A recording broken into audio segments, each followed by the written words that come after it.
can almost say Domain Stadium has had the ultimate facelift. Just before Christmas, it looked something like this. Now the turf is a blinding green. So how did this happen, and who is the man behind the green grass of Domain Stadium? Meet Nathan Saville, the stadium's turf manager. It has been an extremely busy off-season for Nathan after the stadium experienced a complete turf replacement at the end of last year. So following from ACDC, the whole ground was replaced, so that was all the turf removed out and then 20,000 square metres of turf brought in. It took a total 12 days to remove and relay the playing surface. So that process probably started just before Christmas once the new turf was installed, and the first step was to make sure the turf was established and healthy. The turf has to meet specific AFL standards of coverage, colour and overall plant health.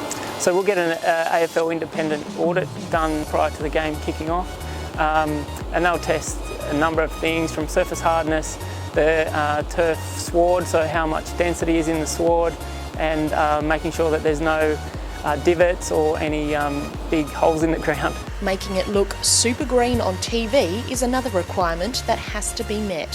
So the ryegrass is the grass that looks pretty on TV, and we have to make sure that that is in well and truly before AFL season starts, and now it's 13 days old, so it's not quite mature yet, but it's certainly establishing, and we just have to make sure we maintain that throughout the footy season. One of the biggest challenges for Nathan is the weather. There's always challenges, I guess, with any position that you have, but yeah, controlling things that you can't control is always hard, so weather is a big one, be it in summer or in winter, and rainfall. Having rain on a game day or just before game day always hinders our preparation for the turf. This nifty device is used regularly to test the hardness of the turf. So we use a clegg hammer, and that's used twice a week, so we test on a Thursday and then again on game day. All those results are then sent through to the AFL and they hold all that data. When Nathan's not using the clegg hammer, he's hard at work attending to a number of other things. During the week there's a number of tools that we'll use.